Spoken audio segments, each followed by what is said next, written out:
Olá você, seja muito bem-vindo a mais um comentário da lição.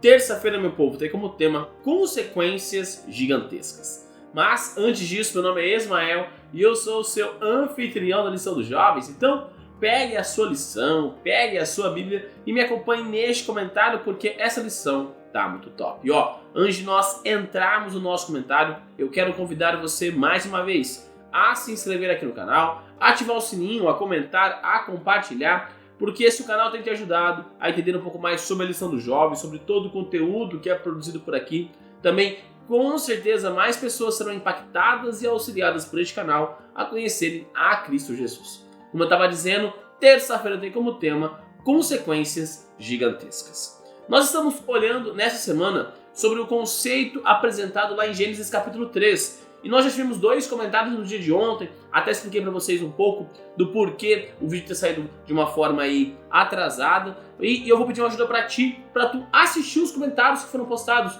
de domingo e de segunda. Tô deixando um card aqui em cima com a playlist da semana para tu lá e assistir os dois comentários. Maravilha? Hoje eu quero conversar com vocês um pouco sobre as consequências e também os passos que acontecem quando pecamos, olhando ali para Gênesis 3, de 1 ao verso 17, que nós vamos olhar hoje nesse momento, nesse contexto, tá bom? Já um primeiro ponto que é importante nós começarmos a analisar é que a consequência do pecado, ela não ficou restrita a Eva, que foi convencida pela serpente. No momento que ela foi convencida pela serpente, ela convenceu Adão, ou seja, ela foi um agente de Satanás na rebelião contra Deus. Ela foi um agente de Satanás para convencer outro a pecar. Outro ser que não tinha nada de imperfeição também pecou. Ou seja, essa é uma tendência do pecado. Essa sequência. Lógico, Adão escolheu. Adão tinha o livre-arbítrio e escolheu pecar. Mas Eva foi usada por Satanás como um agente catalisador para que Adão escolhesse pecar. Agora vamos olhar um pouquinho ali no verso 6 de Gênesis 3. Nós temos 7 passos que levam ao pecado quando nós olhamos para esse texto. O primeiro passo está ali no pedacinho do texto, diz, vendo a mulher. Quando nós olhamos para isso, nós percebemos que ao vermos o pecado, ali caracterizado pelo fruto, nós já temos que tomar uma decisão. E a mulher viu o fruto, ela observou o fruto. Não que o fruto não existia antes, mas ali ela passa a ter um olhar diferente para o fruto. Depois, nós temos o verso que a árvore era boa para se comer, tudo dentro do verso 6. E ali nós temos a avaliação da experiência.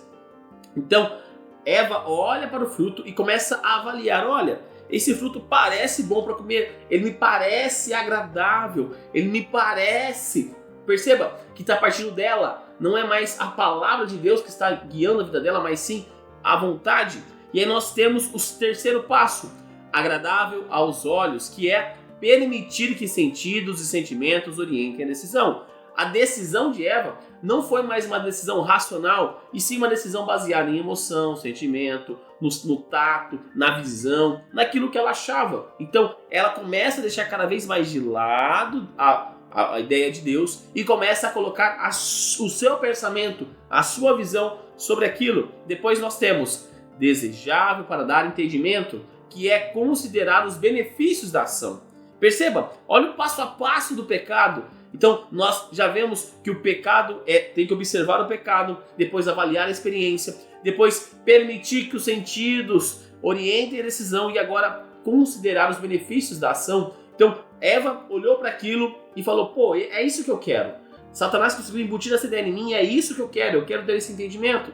Depois nós temos, tomou o seu fruto, comprometeu-se com a experiência e depois comeu, que é praticar essa ação pecaminosa.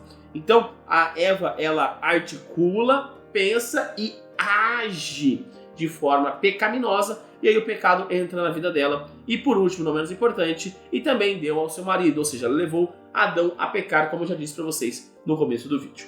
Agora vamos ver os resultados do pecado. Ele está ali do verso 7 até o verso 17, e também são 7 resultados para o pecado. O primeiro resultado é que os olhos se abriram, está lá no verso 7, que é a consciência de uma mudança. Ou seja, quando Adão e Eva pecaram, eles tiveram consciência que eles pecaram. Quando eu e você pecamos, nós temos consciência que pecamos. Nós entendemos que nós erramos. Baseado ali na lei de Deus, baseado na ação do Espírito Santo em nós começamos a entender esses aspectos. Depois, percebendo que estavam nus, ou seja, vergonha, sentimento de culpa. E esse é o sentimento que nós temos por causa dessa ação pecaminosa de Adão e Eva, é um sentimento que nós temos. Deus não criou a vergonha, Deus não criou o sentimento de culpa. Isso é consequência do pecado. Depois, juntaram folhas de figueira para cobrir-se. O verso 7 ainda. Tentam resolver o problema com as suas próprias forças, mas nenhuma criatura seria possível de resolver aquele problema. Isso remete muito a crianças. Quando as crianças erram, elas tentam resolver o problema e o problema fica cada vez pior, cada vez mais difícil. Depois, verso 8. Quando soprava o vento suave da tarde. Ou seja, Adão e Eva começam a procrastinar a busca por Deus. Querem resolver o problema, mas não vão naquele único que pode resolver, assim como uma criança. Ela tenta resolver o problema de todas as formas, mas não vai ao pai, não vai à mãe que tenha a força, o poder para ajudá-la, para resolver aquele problema. Depois, e o homem e sua mulher se esconderam, tive medo. O relacionamento com Deus foi rompido, o abismo do pecado surgiu. Por quê? Os dois que andavam próximos com Deus agora estavam quilômetros e quilômetros e quilômetros e quilômetros longe de Deus por causa da decisão deles. Não fisicamente, mas espiritualmente eles estavam com um abismo intransponível entre eles.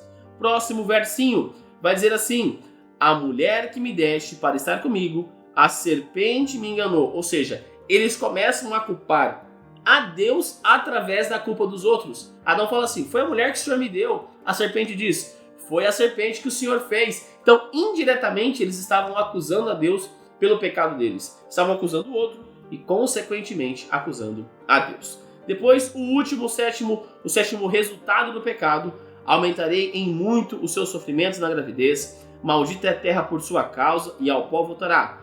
Na ordem, versos 16, verso 17 e o verso 19. Ou seja, nós temos efeitos do pecado na natureza, nos relacionamentos humanos e na expectativa de vida. Por quê? Isso não é porque Deus quis que fizesse assim, mas foi uma consequência direta do pecado. O mundo está da forma que está hoje por causa da ação do pecado. A morte existe, como Paulo vai dizer lá em Romanos 6:23, porque o salário do pecado é a morte, é uma consequência do pecado. Esse mundo desordenado, as doenças, tudo o que acontece aqui é por causa do pecado, as consequências diretas do pecado.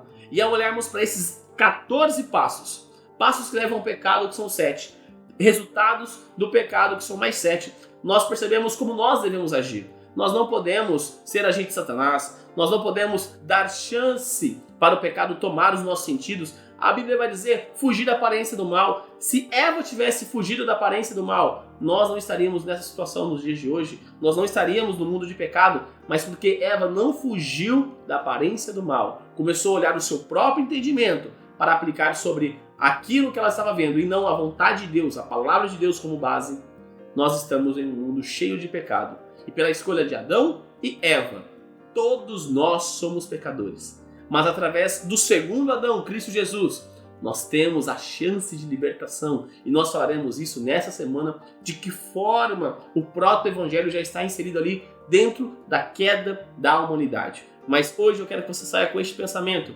não seja um agente de Satanás. Fuja da aparência do mal. Não use o seu próprio entendimento para avaliar o que é certo e o que é errado. A sua bússola e a minha bússola, ela é completamente desnorteada. Somente a bússola divina é uma bússola correta. E nós precisamos usar a palavra dele para guiar os nossos passos. Porque os nossos pensamentos, os nossos caminhos, são caminhos de morte. Mas os pensamentos de Deus e os caminhos de Deus são caminho de vida e vida eterna. E neste momento, eu convido você a fechar os seus olhos e orar comigo. Querido amado Deus, obrigado, Pai, por mais um dia. Obrigado, Pai, pela oportunidade que o Senhor nos dá de estarmos vivos, de estarmos na sua santa presença. Gratos somos, pois mais uma vez, meu Pai, o Senhor nos traz uma verdade. Olhando para a história do primeiro casal, Adão e Eva, e a queda deles, Pai, nós entendemos como o pecado surge no coração de Eva, como o desejo de pecar surge, e posteriormente o resultado dessa decisão de Eva e também a decisão de Adão. Pai, continue nos instruindo, nos guiando, nos protegendo, para que possamos diariamente, apesar da nossa tendência pecaminosa, buscarmos o Senhor. E todas as vezes que caímos em pecado, que possamos não confiar nos nossos méritos para resolver a solução, mas confiar nos teus méritos, meu Pai, buscarmos o perdão em Ti e confiarmos no Teu sangue vertido na cruz. Perdoe-nos, meu Pai, da mesma forma que nós perdoamos aqueles que erraram contra nós. E tudo isso eu te peço e te agradeço em nome do seu Filho Jesus. Amém. Galerinha, não se esqueça de se inscrever aqui no canal para você dar aquela força e também para você não perder os conteúdos que são produzidos. Lembrando que os vídeos da lição são postados de domingo a sexta-feira. Então, quando você se inscreve no canal e ativa o sininho, você sempre recebe uma notificação todas as vezes que os vídeos são postados por aqui. Também deixa seu like aqui embaixo para mostrar que você gostou do conteúdo, para dar aquela força e também para o algoritmo do YouTube compreender que o canal é de qualidade, o conteúdo é de relevância e desta forma mais pessoas conhecem aqui na plataforma porque o próprio algoritmo do YouTube recomenda o conteúdo por aqui. E também você pode auxiliar clicando no botão de compartilhar e colocando nas suas redes sociais, Facebook, Instagram, WhatsApp, Telegram, enfim, a forma que você achar melhor de levar a mensagem de Deus a mais pessoas. E também clica aqui nessa playlist da lição dos jovens ou nessa playlist das meditações que eu fazia aos sábados com vocês. Então é isso, galera. Um forte abraço a todos e até mais!